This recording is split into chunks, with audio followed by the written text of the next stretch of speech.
Good morning.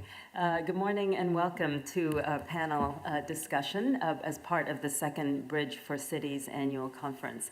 It's a pleasure to see many of our own colleagues from our South-South planning workshop on clean cooking, as well as a dozen or so folks who are part of the larger Bridge for Cities event. So thank you for joining us on this final day of the Bridge for Cities conference. So our conversation here for the next hour is going to center around the issue of Southern-driven partnerships for smart cities and really making the case for clean energy to be a part of smart cities. Overall, there's been significant discussion in the last few years on the importance of sustainable, inclusive green growth. Much of that conversation has been at a national level, but increasingly the discussion is now focusing at what can be done at subnational levels. So whether that's at a municipal, province, state, or city level. And so part of what UNIDO and the organizers of this conference were interested in was really not just looking at smart cities from a developed country perspective, but also looking at what can constitute a smart city or components of a smart city from a developing country perspective. Many of us know there are significant differences when you think about what you need to do to create a smarter city in a developed context versus one that is in a developing country context. So most of us, when you think about smart cities, you think about efficient buildings, smart transportation, metering, et cetera, to be able, LEED buildings, et cetera, to think about how you can minimize footprint and how we can actually ensure lower carbon emissions. And the issues that developed countries and cities are addressing are quite a bit different. So today what we hope to do through a very eminent panel of speakers is really make the case for clean energy and clean energy also from a household perspective and the impacts that can have not just within individual households, but also the impact that they can have for the air and the quality of life that we all have in developing country cities.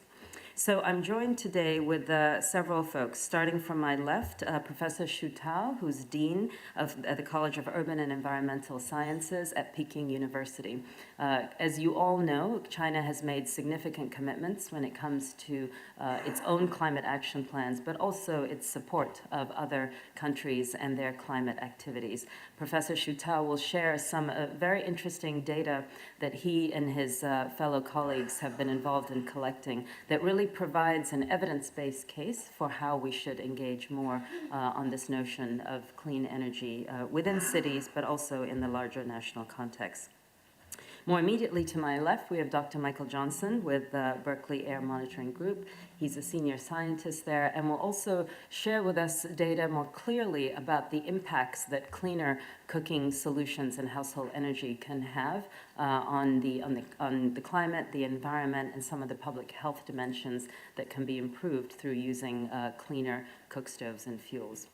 To my right, I'm joined by Wisdom Tagobo, who is the Director of Renewable Energy at the Ministry of Energy in Ghana. And he is engaged with supporting all of the renewable energy efforts in country and will give us a glimpse of sort of what some of the efforts are at the national and city levels, focusing on Accra and some of the other major metropolises, and how one shouldn't just assume that cities already have clean energy within them. And he'll give you sort of a very real-life picture of the current situation and what are some of the policies that they're considering and some areas they may need some further support as they look to move some of their major cities to ensure that they have cleaner energy in those cities as well.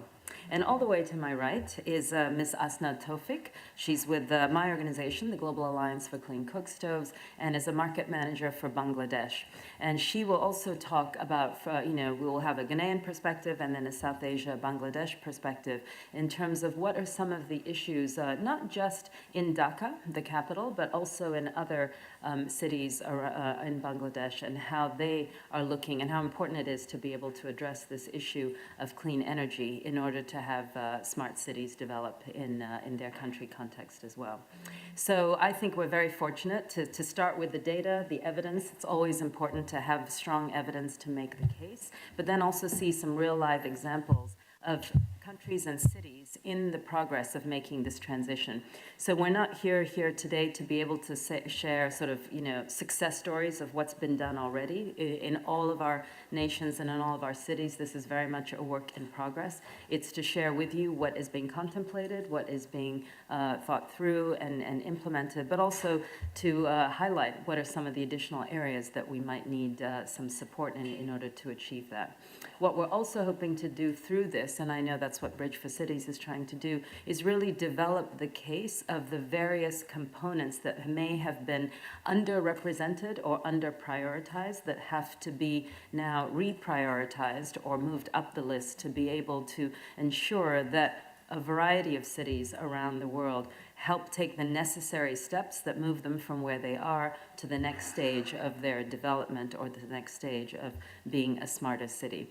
We all know, but we want to reemphasize that there are different starting points for different cities. We need to understand that, and we need to support from that stage of development to the next stages of development, and not assume that there is one uniform approach to ensuring a smart city. So with that, let me stop talking and introduce Professor Tao and have him start with the data. With Michael Johnson, and to have him start with his presentation. Thank you.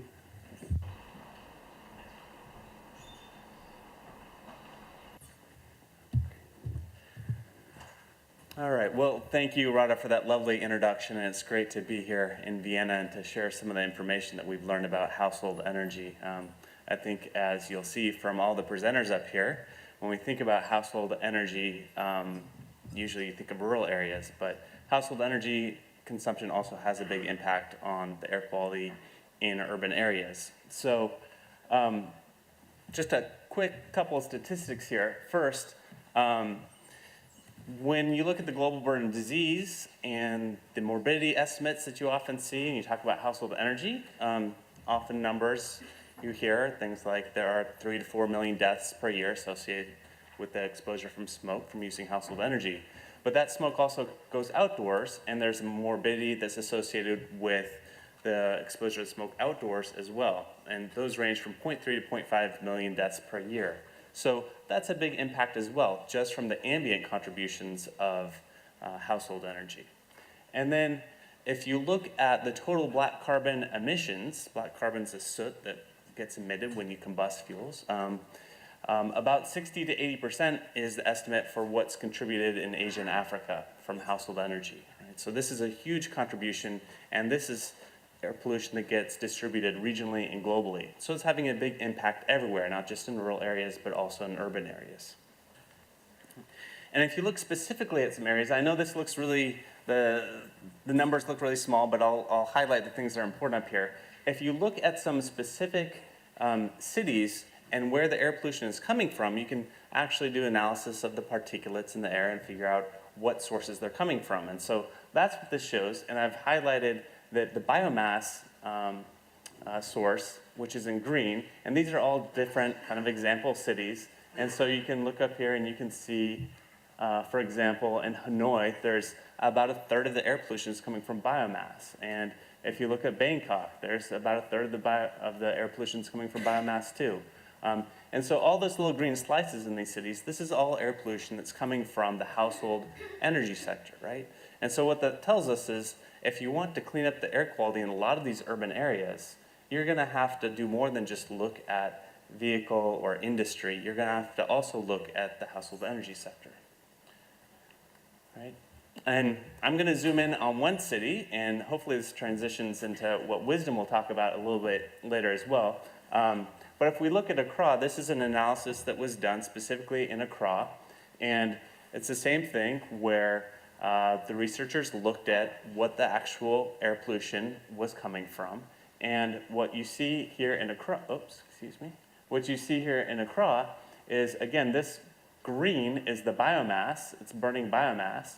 And these are just 4 different neighborhoods, so don't worry about that. But in each of these neighborhoods, the green sections make up a big chunk of what the air pollution is, right? So you're getting a really big contribution to the ambient pollution in these areas as well. Another thing about this graph is this is that ambient in each of these bars on the right is the ambient, and then the household is on the left in each of these, right? So this is just what the particle pollution is inside the house.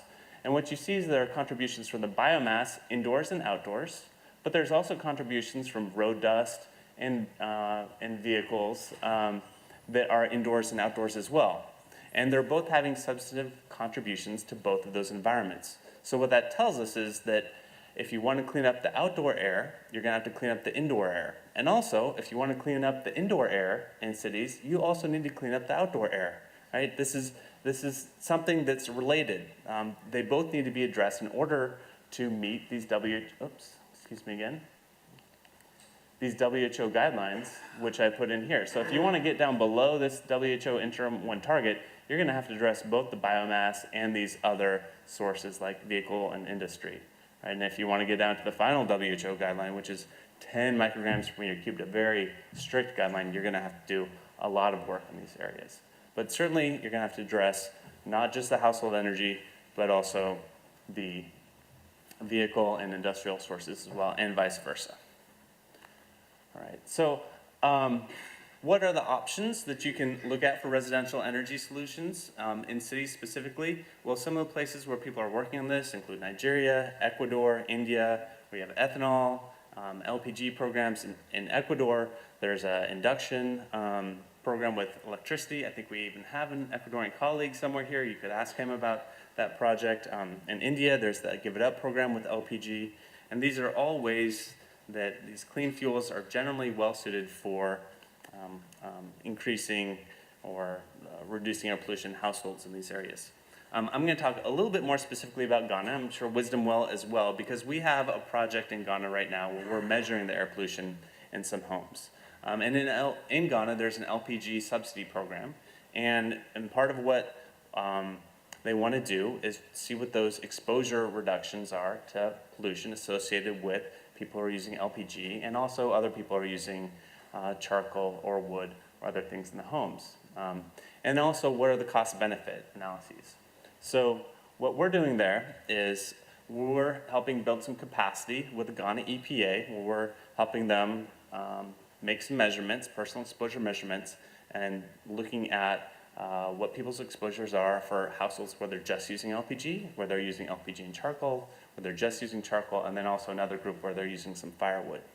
And this is also being complemented by an ambient monitoring program where they're looking at some of the impacts from all the different sources as well in the outdoor air. Right? And what we're going to do after we do these measurements is we're going to use a tool called HABIT. And HABIT is a really nice tool. It's the Household Air Pollution Intervention Tool. It's a really nice tool because you can put in the exposure numbers and it gives you back what your potential health benefits will be. And it also gives you a way to look at the cost effectiveness of different interventions by balancing it out with GDP and some other ways to calculate what the cost implications are of a various intervention related to the health savings that you get. And I'll talk about that in a little bit more detail here. So when you use the HABIT tool, what you do is you put in the exposure estimates to particulate matter, because that's the pollutant that's most strongly associated with various health endpoints. And it calculates what the benefits are in terms of health of going from one exposure to another exposure level. So for example, if you have an LPG intervention, which is what this first bar shows, it gives you an estimate of what your exposure reduction will mean in terms of averted disability-adjusted life years. And that's just a metric that tells you how much health benefit that you're getting. And so what this shows is that if you use LPG, your averted disability-adjusted life years is the best scenario compared to a chimney stove or rocket stove. These are just different types of biomass stoves. But an LPG will give you the best in terms of your health benefits. So that's a nice way to just kind of estimate what your health benefits will be. But that's not the full picture. If you have to spend all of your GDP to do one project, obviously that's not going to be cost effective for you. So the other thing that this does is it looks at the cost of effectiveness of an intervention So you plug in how much that intervention is actually going to cost, and it looks at the GDP per capita and uses the WHO choice model, which is just a way to evaluate how much a averted disability adjusted life years worth. And it tells you whether or not this intervention is cost effective or not, and how much you have to pay per disability adjusted life year. So again, this is the same data, but it shows you even though LPG, for example, provided the best health benefit, it was also the most expensive. So the kind of pink color indicates that it's not cost effective. It's actually costing too much. Same with this chimney stove, but the rocket stove, even though it didn't have much of a health benefit, wasn't very expensive to implement, so it ended up being cost effective.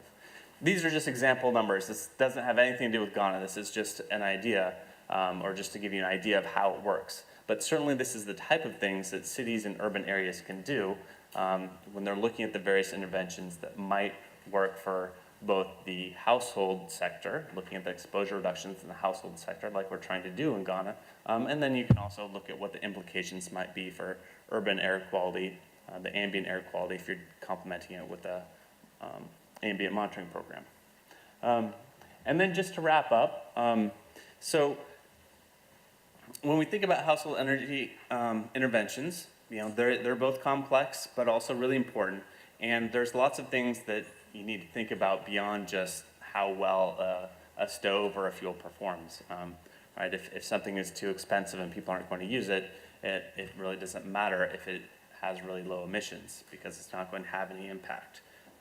So things that need to be considered: how affordable are stoves? Is it usable? Is it appropriate for the population? Is there infrastructure and scalability in place? If it requires a specialized fuel that can only be produced in certain amounts, that's obviously going to be a limiting factor. And then you also want to consider not just what's happening at the household level, but there may be a variety of impacts. So for example, if you're looking at a charcoal intervention, charcoal production itself has impacts that span well beyond just the use in the household, but also with the production of the charcoal as well. And then finally, and this seems somewhat self-evident, but it's also something that's really helpful to remember: it doesn't matter how well a stove performs if it doesn't get used. So any intervention that you're looking at, consider these factors because you need to use a technology that's going to both perform well and also be used in the household and displace whatever technology had been polluting that household. I think that's it. So I think Professor Shu Tao is going to be next, and I think, Rhoda, you'll probably introduce him. So Great. Thank you. Thank you very much, Michael. That's great. I think that very nicely sets the stage there in terms of a few things. So I'd just like to reiterate a couple of things that Michael had just stated there. One is, I think, the graph that shows, all of the different cities that he pointed to and the level of biomass production there, or level of biomass used for household energy. I think that gives you a sense that this is not an issue isolated to certain cities and certain parts of the world, but it is something that is present in a variety of different cities across the world. So it's an issue that we have to take into account as we look globally at how we're looking at improving clean energy in cities. And I think what was also interesting about that is a very effective tool, for policymakers to be able to use in terms of the habit tool to really understand some of the trade-offs and impact as you're looking to understand sort of the improvements in health and air quality that you could have. So it's a combination of laying out the issue as well as a couple of tools that can be used to address that. So we'll come back for questions at the end, but I would like to turn it now to Professor Tao to perhaps give us a little bit of a deep dive in China in particular. Thank you. Well, thank you. And morning, it's my pleasure to be invited here. And I have to say sorry to the fellows' own workshop, as the talk is pretty much similar to the yesterday, but you sit in a much better environment now. And so my talk is the residential sector. It's not necessarily focused on the city, but certainly you will find out the impact of this emission also affect the city people. And well, I'll start with a little bit of the air pollution in Beijing. So everybody knows this. It's a very, very familiar picture. You can see lots of pictures nowadays in Beijing. And start from 10 years ago, we tried to look at this issue. We have called a roadmap. We try to develop an emission inventory, try to simulate the transport of the air pollutants, and try to look at the impact on the climate and health. Finally, we try to look at the possible to evaluate the policy. And so actually, we almost finished the development of the emission inventory. There's over 20 air pollutants and a global scale high resolution. So now the next step is how to use this emission inventory. For example, we can simulate the black carbon, the concentration over the world and look at the climate forcing. And also can look at the exposure population to this PM2.5 and look at the health impact. Well, when we do this kind of simulation, we also run the uncertainty analysis. So what we found out is that one of the major sources of the uncertainty is from the residential sector. We have much better data in transportation, the power plant, but for the residential sector, we have very poor data. That's why my topic is filling this data gap for the residential sector. And talking about the residential sector, two populations I have to mention here. One is called the rural to urban migrants. These are the people from the rural area to city, but without, which in Chinese is called 户口. It's outside the registration system. These people have no formal status in the city. So they have different living conditions, the education, income, jobs, and very poor living condition. So they use different energy. That's a turnout. Another part is almost half population is still in the rural area. So they certainly use the traditional energy. So we're talking about the rural to urban migrants first. We have a case study in Beijing. The Beijing, there's somewhere around 21 million population, and 1/3 is these kind of migrants. And so we have a survey on these migrants, and we found out a very interesting thing. For the rural area, people use much more energy because of low efficiency of the biomass. But for the migrants, the energy, total energy use is very similar to urban people, the one with the hukou. And however, the energy mix is totally different. They use almost 50%. It's still coal. It's unbelievable for the other urban Beijing people because we use the pipeline gas for many years already. So the direct result is emission actually. Well, another thing is we look at the time these people they migrate to the city. They stay there. They either just come in 1 or 2 years, or they stay for 20, 30 years. They stay pretty much the same to the energy mix. It's no change over time. If there's nothing, government do nothing, they will stay this way because the coal is still the main energy source for these people. And of course, because of this energy mix is different, the emission is very different. These migrants emit lots of pollutants compared to the people with the registered people with hukou. And of course, 1/3 of the population of Beijing emit much higher than these 2/3 of the other people. So that's a very important issue. If we don't look at this issue, never solve the air pollution problem in Beijing. So next story is a rural area where we look at try to collect data in the rural residential sector, and we collect some 35,000 questionnaire household, and we come up with a very interesting thing. And over 20 years, 1992 to 2012, that's 20 years, and clean energy, clean fuel and electricity, the LPG, biogas, and electricity increasing from 8% to almost 60% over a 6 years period. And the heating increasing 7 times, but still only 15% in the total in Beijing, in whole China. And so we put data together, we come up with this thing. So over 20 years, the wood and straw consumption decreased very fast over 20 years period. Still, they are the main energy source in the rural China. And these are the major emitter, the emission, various air pollutants. And also the LPG increasing, the electricity increasing. So you see the transition over this 20 years period. There's definitely evidence there. Well, we translate it to the health impact of this emission. We do the model, we do the exposure, we calculate the premature death. Over 20 years period, even though this is a study on the rural emission, we will look at the impact on both rural and urban area. So this for the impact on the rural population, this impact on the urban population, it's a very similar trend. You can see in the rural over 20 years, the relative contribution to premature death reduced from 40% to somewhere around 20%. It's half the reduction. And for the urban population, it reduced from 35 to somewhere around 18%. But still, as one of the major contributor to the health impact in China, both in the rural area and in the city. And also we have the consider the consequence of the reduction, the biomass burning to the climate forcing. So the net decrease over the contribution of this residential sector is almost 50% decline over these 20 years, mainly because of the reduction in the emission of the black carbon, also the other component. Well, this is about it. Thank you very much.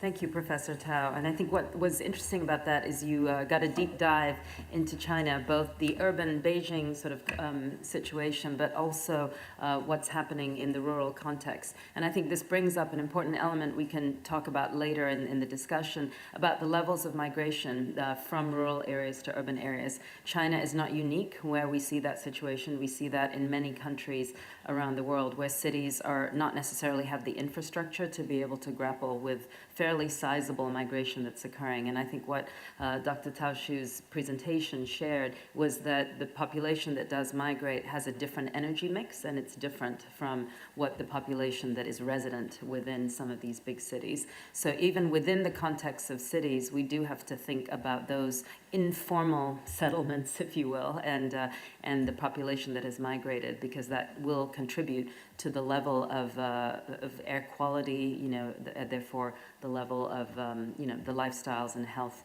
impacts within cities as well. So now let's take a little bit of a change in direction from having understood some of the data at a global level within the Chinese context to also now zoom in a little bit on what this means in different countries. So we're very fortunate to have Mr. Wisdom Togobo here, as I mentioned, from the Ministry of Energy in Ghana.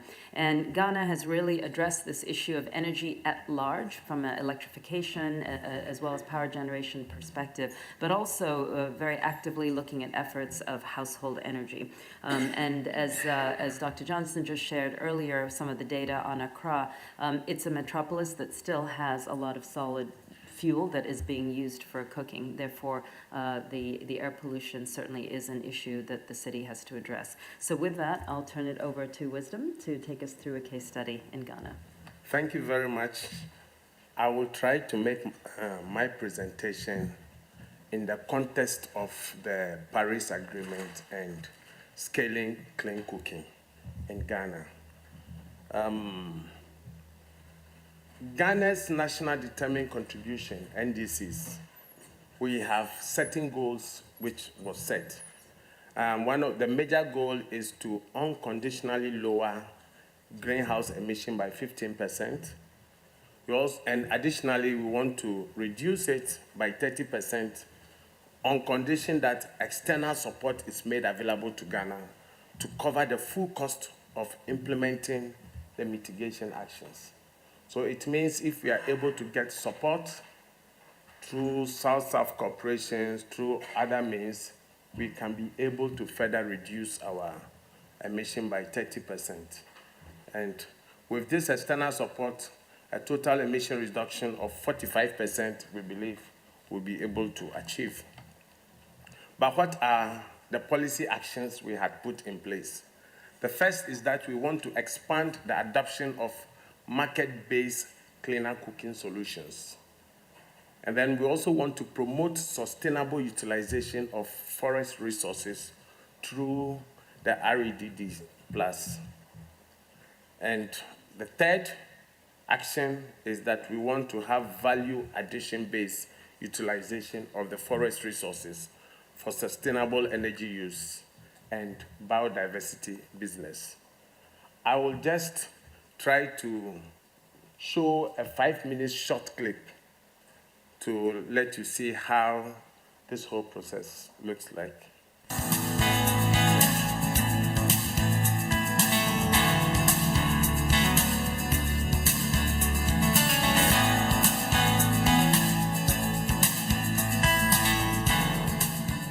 What you do not know may be killing you, so goes the adage. This holds true for majority of people who daily depend on fuel wood for cooking and for other domestic chores. Studies have shown that wood smoke, which is a major indoor and outdoor pollutant, is very hazardous to human health and is comparable to tobacco smoke that is inhaled by a non-smoker, which is known as secondhand or passive smoking.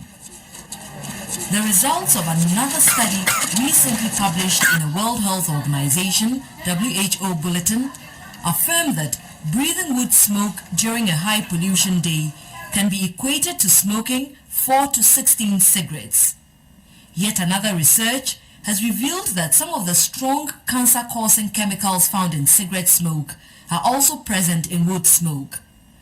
Further research findings have shown that second-hand wood smoke has potentially an even greater ability to damage one's health and that of family members in the vicinity of the cooking, especially infants who are kept on their mother's back while the cooking goes on.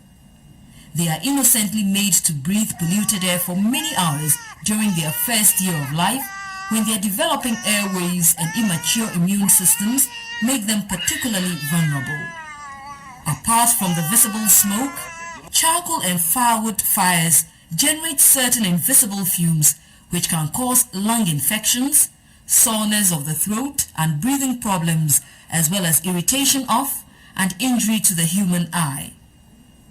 Housewives, bakers and most local restaurant operators spend long hours working over firewood or charcoal and inhale these smoke and odorless gases, hardly aware that the little coughs or eye irritations they suffer from time to time are a direct result of their continuous exposure to the smoke and the invisible fumes emanating from the wood fuel fires they used to cook. And the problem about charcoal is that often it does not go through the complete process of combustion. Thus, when it is used, the smoke that it produces contains the same poisonous substances like the smoke from wood. Health problems caused by the regular inhalation of wood smoke include respiratory illnesses, lung infections and inflammation of the airways. Other affected organs are the heart, the eyes and the reproductive system. The main effect, especially with women who are pregnant who get exposed to smoke, is there may be an effect on the unborn child. It may affect this child's general constitution. Children whose mothers were exposed to so much smoke tend to have allergic conditions when they are born. Other effects on the child would be congenital respiratory diseases, and then low birth weight. Diseases that could affect the woman per se may be related to the fire, whose intensity you can't vary, because it's not like the gas cooker where you can vary the intensity of the fire. So it has effect on the ovaries, which are supposed to produce the eggs. And by virtue of that, such women could be subfertile. So because of the intense heat, they should try as much as possible to cover the lower part of their abdomen where the ovaries are, so that the intensity would not affect the ovaries so much. According to the Ghana Living Standards Survey of 2000, 95% of Ghana's population depends on fuel wood for their cooking energy needs, chiefly firewood, 53.8%, and charcoal, 28.9%. The tradition of sole dependence on wood fuel for domestic and commercial energy needs is as prevalent in the urban areas as it is in the rural districts. Available statistics indicate that whilst charcoal is the predominant cooking fuel in urban areas, firewood holds sway in the rural settlements. As the nation's population increases and the economy expands, persistent reliance on these traditional sources of energy keeps putting more stress on the ever-depleting forest resources. For the rural user, firewood is normally gathered by hand or hewed off with machetes. With large-scale production, especially for delivery to the urban areas, chainsaws are the dominant tools. Under the power of the chainsaw, it takes only a couple of minutes to fell a gigantic tree that may have taken centuries to mature. As this Yeah, I think I'll just stop here. Now, I just want to throw some highlights of some of the statistics. You'll notice that in the documentary, charcoal in 2000 was 28%. Data from Energy Commission suggests that charcoal in particular, if you look at our total energy consumption, you know, Ghana has, we have appreciable electricity. Our total electricity consumption is around 2.5, peak power is around 2.5 megawatts. And the consumption of charcoal alone is more than the entire electricity generation in Ghana. It's more than the Akosombo, the Kpong, and the thermal car power, etc. Put together, charcoal consumes more than the electricity. And if you notice, in 2001, the share of charcoal to the total consumption was 9.2%. That of wood was 46%. But you know, as the situation improves, wood fuel is gradually, the demand for wood fuel is reducing. But the inverse is for charcoal. More people are migrating to the urban sectors and they tend to use charcoal. And the video you just saw, most of those activities take place in the urban area. Commercial cooking, etc. It's mainly done by charcoal. So you will notice that even though petroleum products, if you take all our diesel, gasoline, etc. together, between 2001 and 2015, petroleum products have increased by 22%. Wood, firewood, decreased by 58%, but charcoal has increased by 62%. Electricity, 21%. This is, and if you take a second look at charcoal, the efficiency of charcoal, converting charcoal from, producing charcoal from wood, about 70%, sometimes even more, of the energy is lost. What is worse is that you now use this charcoal, which you have lost most of its energy, in an inefficient charcoal stove. If the charcoal stove, traditional stove efficiency is around 20-25%, it means out of this 70 that is lost, a further 70 to 80% is again lost through the use of inefficient cook stoves. So you can imagine the gravity, the volume of forest, the size of forest that is used to produce a ton of charcoal, of which more than 90% of it goes as wasted energy. So an improvement in just the charcoal conversion efficiency, or an improvement in the efficiency of the end-use device, can significantly contribute to addressing our CO2 emission levels. Unfortunately, the trees that are meant to absorb this carbon dioxide are the very ones we cut for producing charcoal. And if you look at the trend, it's very alarming. In 2000, main charcoal consumption was around 28%. Come 2015, charcoal moved to, I think, about 34%. And today, the demand for charcoal is almost getting to 40%. It's around 38%. So clearly, you see that we are heading towards a serious situation if measures are not taken. And that is why we've took this as one of our major drivers as far as the INDCs are concerned.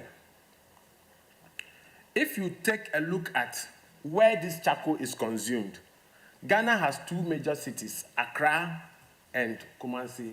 Accra is in the Greater Accra region, and Kumasi is in the Ashanti region. And this is data in 2010. You can see that the bulk of energy, main energy for cooking in the big city is charcoal, followed by LPG.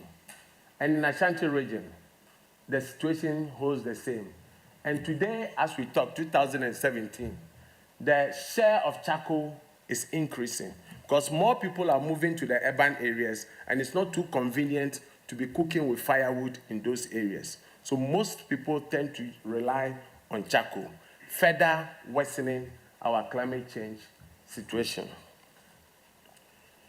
This is just a graph of the urban situation, and you realize that Greater Accra and Ashanti Accra alone has 90% urban population, as again Ashanti, which is 60%. And most of them tend to use charcoal as their main source of cooking fuel. This is the Greater Accra region, and you can see it is either LPG or charcoal. The share of wood fuel is very low. And if you take this charcoal, how much wood was converted into this charcoal? And how much, in terms of efficiency too, what is the final energy output after preparing a meal? It's very alarming. In the rural areas, they still rely on wood.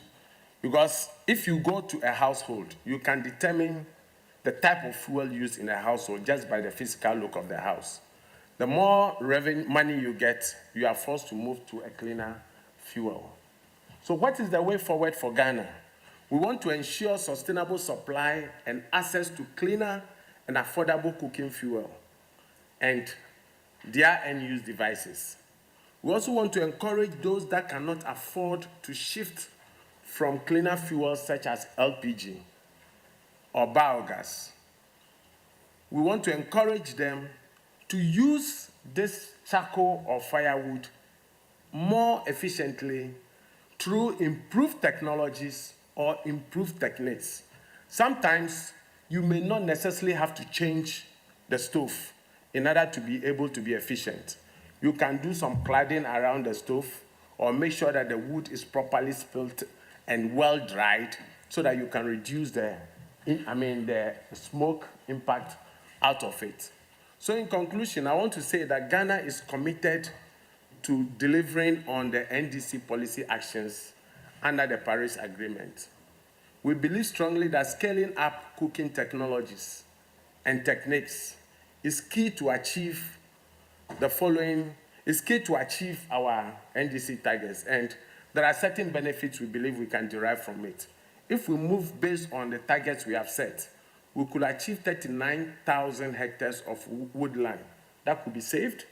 We could also reduce indoor air pollution, we reduce smoke related to respiratory diseases, and there will be the opportunity for job creations. More people will be building new improved stoves. There will be new market areas if it is LPG or other options. There is the potential to create jobs, and above all, we'll be able to conserve our biodiversity.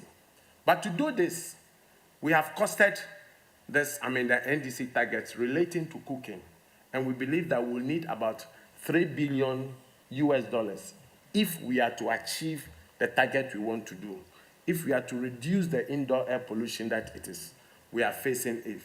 And we want to embrace, Ghana is ready to encourage South-South cooperation so that together we can help clean the environment. Let me take this opportunity also to express our gratitude to the government of China. China has really helped Ghana as far as today, they help with the construction of our natural gas system from our oil field, and they are also helping to produce LPG from our oil base. The Global Alliance for Clean Cooking has also been very instrumental in helping Ghana drive the efforts as far as clean cooking is concerned. And of course, the Ghana Alliance for Clean Cooking is doing a very good job. We have ECRI, we have the government of Denmark, the GIZ from Germany, SMV, Netherlands, the Energy Commission. They have all played tremendous role in trying to help us address this. But we need some support. Sometimes it's sad to say it, if you say it's market-driven. Most of the target groups are vulnerable and will not mind continue using these inefficient stoves because of their ability to pay. If those in the urban areas enjoy all the government benefits, good road, hospitals, etc., and our fellow brothers and sisters who are in the rural areas don't have access to these benefits, yet sometimes when we are trying to drive projects, we want to make it cost recovery. In some cases, there may be the need to provide some sort of support, if not directly, there could be support indirectly, at least creating awareness, letting people know the impact of smoke inhalation, and that could go a long way to address the issues of indoor air pollution in Ghana. And with this, I want to say a big thank you to you all.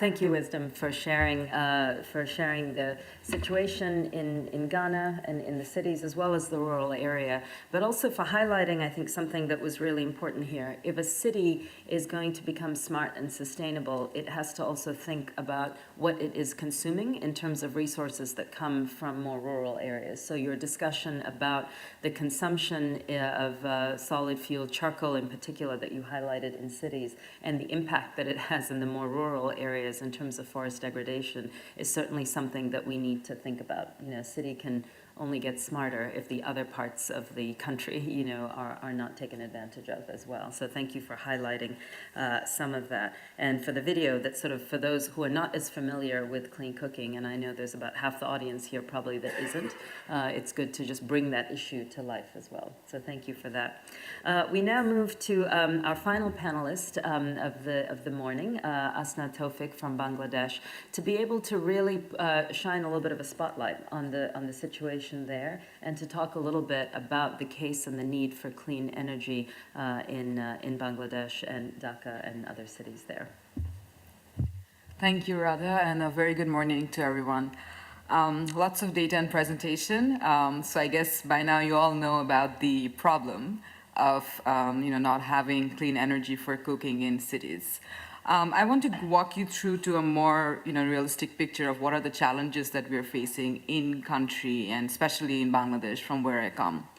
To give an introduction to Bangladesh and to Dhaka specifically, if you have been to Dhaka, many of you would know how densely populated it is. The fourth most densely populated city in the world, with about 17 million people living in the city. I was noticing, looking into Michael's presentation earlier, and where the slide he showed about different sources of pollution in different cities. And of course, Dhaka, as it was also shown in his presentation, does not really have a lot of biomass, pollution from biomass, because we have natural gas, pipe gas for cooking, which we have been using for a long time, and the government has been very generous to provide it with subsidies. But of course, natural gas is a natural resource, and it's depleting fast.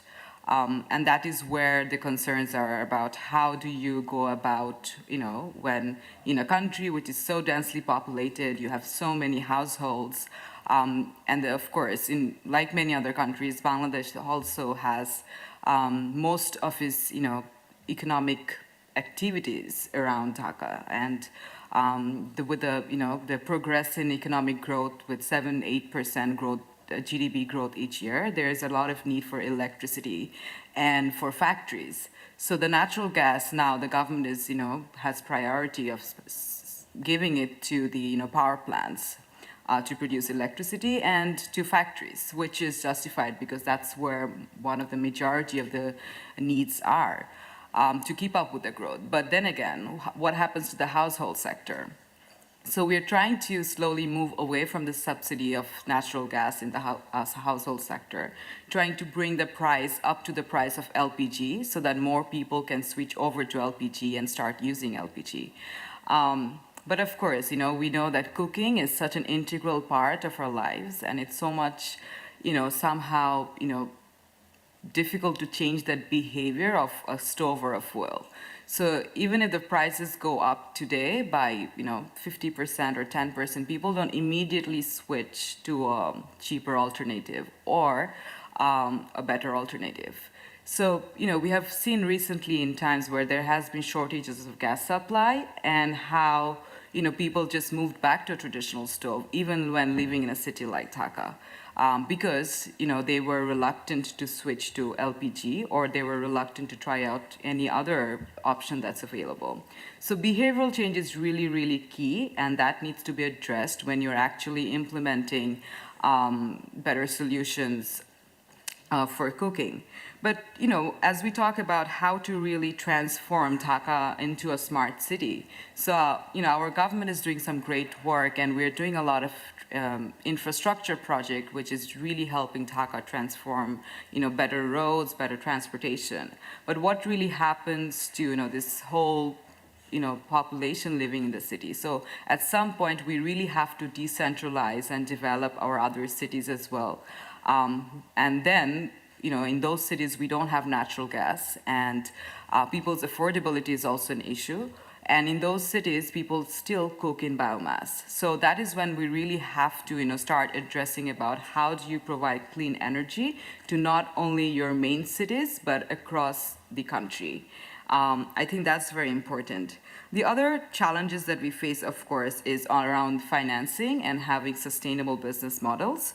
So, affordability is a key issue, and when it comes to some basic needs like energy and cooking energy, people expect it to be cheap, and people expect it because they have to use it every day of your life. So it can't be expensive. But how do private sector would be able to come in and make it that affordable for people? So we see that we have an LPG sector where many private investments is having, private companies are coming in, but they're still struggling to because they have to make huge investments in infrastructure to make LPG available in Dhaka but also outside Dhaka. And how are you going to make you control your prices and make it affordable? So, and LPG is imported in Bangladesh, so it is challenging.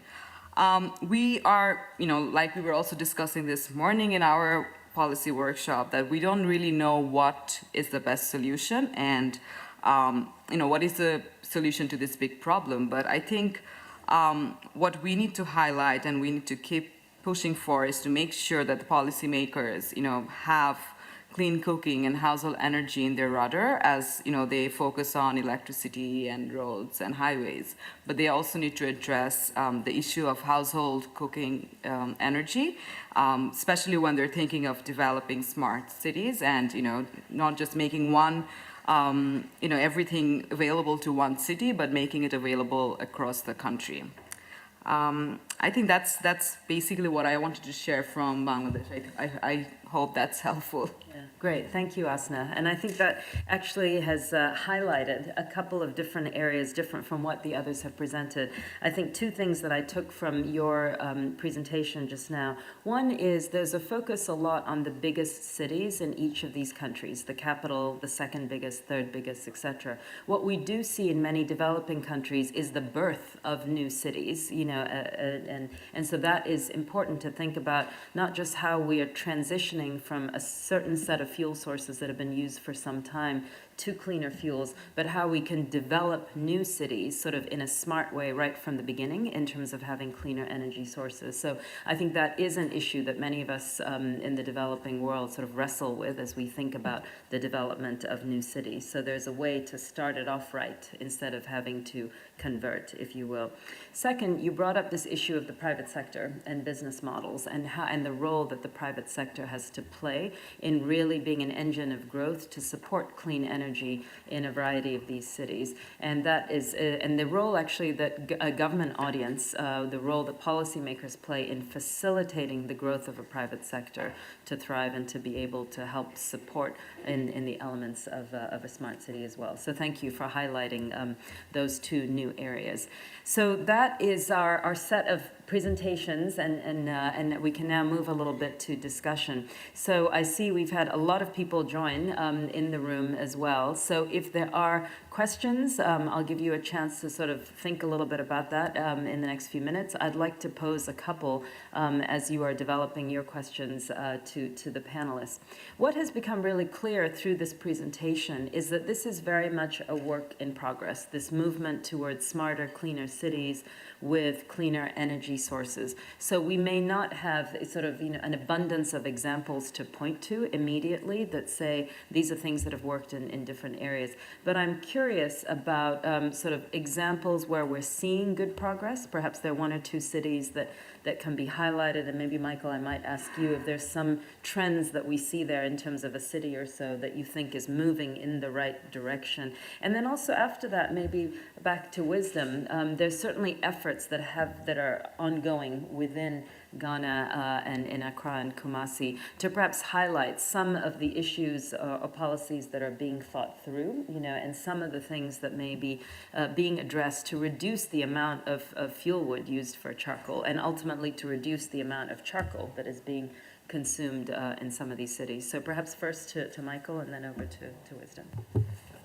Yeah, thanks, Rod. It's a really good question, and this is an area where we don't have a lot of data right now. We're really scratching the surface about what the impacts could be from the household energy sector on cities as they develop and address their air quality situations. But one place where there has been some progress and is kind of a unique situation, which is in Ulaanbaatar, which is the capital of Mongolia, and they have a situation where there's a lot of coal heating in the winter at a very high altitude and in a valley. And so they get very bad air pollution from people using coal heating there. But they've implemented a program where they have more efficient stoves and also more efficient insulation in a lot of the homes. And they have seen a drop in air pollution in the winter, which has been a direct result of a household energy intervention. So that's one case study where we have seen the household energy sector have an impact on cities' air quality. Great, thank you for that example. And Wisdom, maybe I'll turn it over to you. Well, one major policy drive that the government is aggressively pursuing is to promote LPG as a preferred cooking fuel in the urban areas. And to be able to get this done, we have an LPG levy, which is some amount of money on petrol, on gasoline and diesel that is purchased, goes into a levy, which goes to support the promotion of LPG. We have also put up an LPG cylinder manufacturing plant to make sure that at least cylinders are easily available for people who will want to use LPG to take advantage of it. There is also an ongoing policy now to change the market delivery model from moving cylinders to be refilled to the cylinder recirculation model. And this policy is currently underway to get things done. The challenge we have with charcoal, however, is that we don't pay the true cost of producing charcoal. Charcoal at the production gate, a 46 kilogram bag of charcoal at the production gate cost only $3. $3. But when it comes down to the major cities like Accra, it then costs around $10. So what we are trying to do is to regulate the movement of charcoal. So Energy Commission has been given the mandate to license all charcoal transporters, so that at least you can tax them to pay some amount of levy for which the Forestry Commission could use to support reforestation in some of the areas where it's being cut. The Forestry Commission at the district levels also mount checkpoints. And the charge, I think it's, Kwesi, if you can correct me, 1 cedi, which is less than $0.25 per bag of 46 kg, as more or less like a levy on that. It's not too significant, but the beauty of it is that by the time the charcoal gets to the bigger city, the price goes up a little, and it is about almost getting closer to that of LPG. But it's not an easy tax, but we are working towards it. Great, thank you, Wisdom. That's a very clear example in terms of being able to levy a tax, that can be used potentially for promotion of the levy a tax from the use of gasoline for transportation purposes, but to use some of that to support public awareness around cleaner fuels that could be used. And I know there are examples in slightly different ways in India with the PMUY program, sort of taxing, if you will, the middle class, or taking away the subsidy from the middle class and ensuring, who don't need it, but ensuring that that is then redirected towards the poorer amongst the Indian population so that they can access clean fuels. So let me now ask if there are any comments or questions from the audience as we have talked about the importance of clean fuels. Yes, in the front.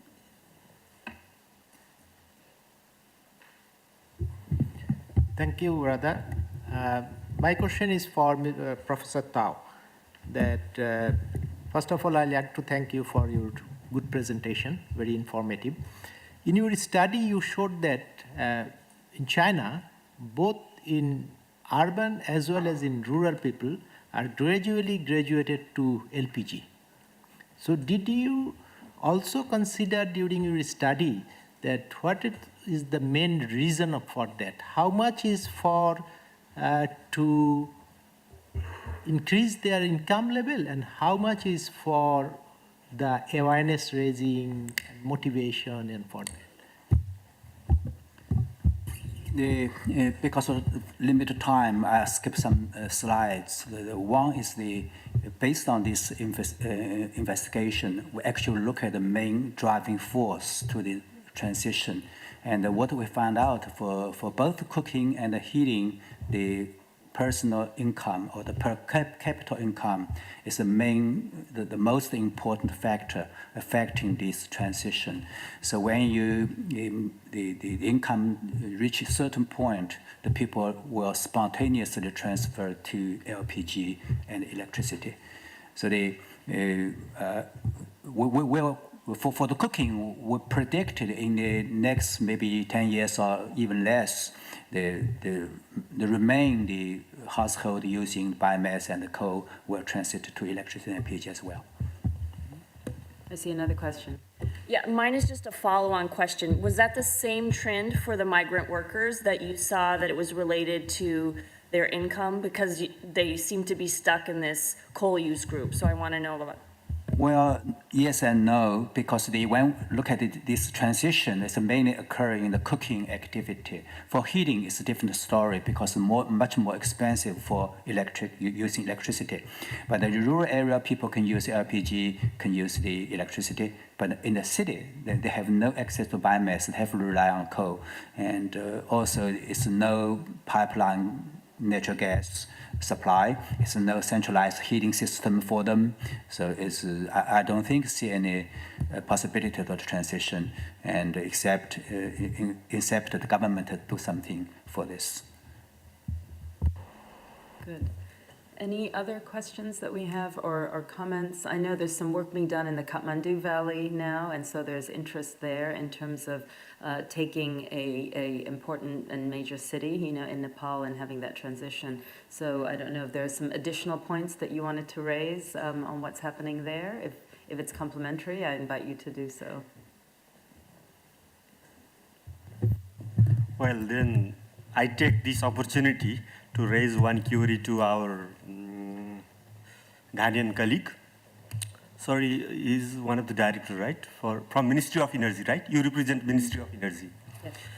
I mean, it seems that you are going to completely stop the wood consumption and fully, I mean, plan to implement LPG programs, especially in urban areas, right? So I do believe that in Ghana, you have natural resources. But like a country like us, Nepal, you know, we completely depend on importing those fossil fuel, right? So here, the genuine question may raise, in terms of financial viability, we are not, I mean, able to continuously supply those petroleum products. That means we have to find alternative, and biomass is one of the, I mean, we have a very good, I mean, resources in biomass. So if we take an example of Japan, what they have recently established, sustainable fuel wood market they have established, right? So we are thinking, I mean, to replicate those kind of initiatives in Nepal. So in this context, this question, I mean, it's not a specific questions, but I mean, I'd like to put the one, I mean, my opinion in this forum. I mean, how can we manage this kind of a dilemma where LPG versus sustainable use of biomass exists? So I mean, I would like to put this, I mean, concern, genuine concern here. Thank you very much. Thank you, it's a good point. I'll allow Wisdom to do that, and I'll sort of make a closing comment there as well. Well, we cannot stop the use of wood fuels or charcoal. Our policy is to increase the contribution of LPG as main cooking fuel from its current state of 23% to 50% by the year 2030. In 1990, LPG was only 0.8%, and we are just making a conscious effort. And you recall that in my presentation, I stated that, I mean, wood fuel will continue to be a major contributing factor. But what we are trying to do is to encourage the users to use more efficient cook stoves. Charcoal production should be done through efficient charcoal kilns. If you can increase efficiency by just 5%, it's amazing the amount of wood or the amount of forest you will save. So the rationale is not to entirely stop the use of charcoal or firewood as a main cooking fuel, but we want to reduce the consumption. And in terms of LPG, Ghana now has oil, and we produce our own LPG. And that's why I stated that through South-South cooperation, the Chinese are assisting us to produce LPG from our natural gas. So our LPG is at least until for the next 20 or so years, and I'm hoping that by the time that gas depletes, we'll discover new oil beds. Well, thank you for that comment. I think, though, what our colleague from Nepal raises is a very, very interesting point. We talk about clean fuels. There are multiple ways of achieving that type of cleanliness. And I think there's an example in certain cities with adequate supply, with policies in place. LPG can be one of those clean fuels. I think there are lots of examples in Ecuador, in other parts of the world where we're looking at induction electricity that is produced from renewable sources. I think all of those are certainly ways that we want to look at. And I think it highlights the fact that of the diversity in terms of access to fuels, but how we want to improve the supply chain and the processing of those fuels, but also the technologies that can burn those existing fuels a little bit more cleanly as well. well. So that is actually a great comment to end with, to show that there are multiple different sources of clean fuel that we should be engaging in. So as I close the session, I just want to kind of recap some of the key points here, because part of our intent was to make the case for clean energy as we look to develop smart cities.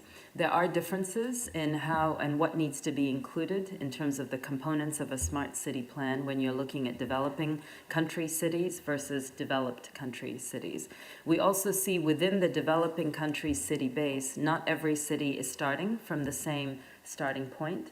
Everyone has a different set of fuel resources that they have access to. So the plans do have to be tailored to take many of those considerations into account. We have, and we're continuing to develop, as we have heard from Dr. Johnson and Professor Tao, a good, strong evidence base that suggests it is important to include clean sources of energy to have clean cities, clean and smart cities.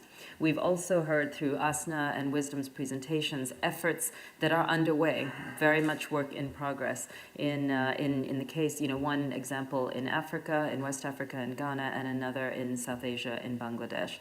We've also heard the Nepal example, and I'm sure if we had more time, we would hear countless other examples.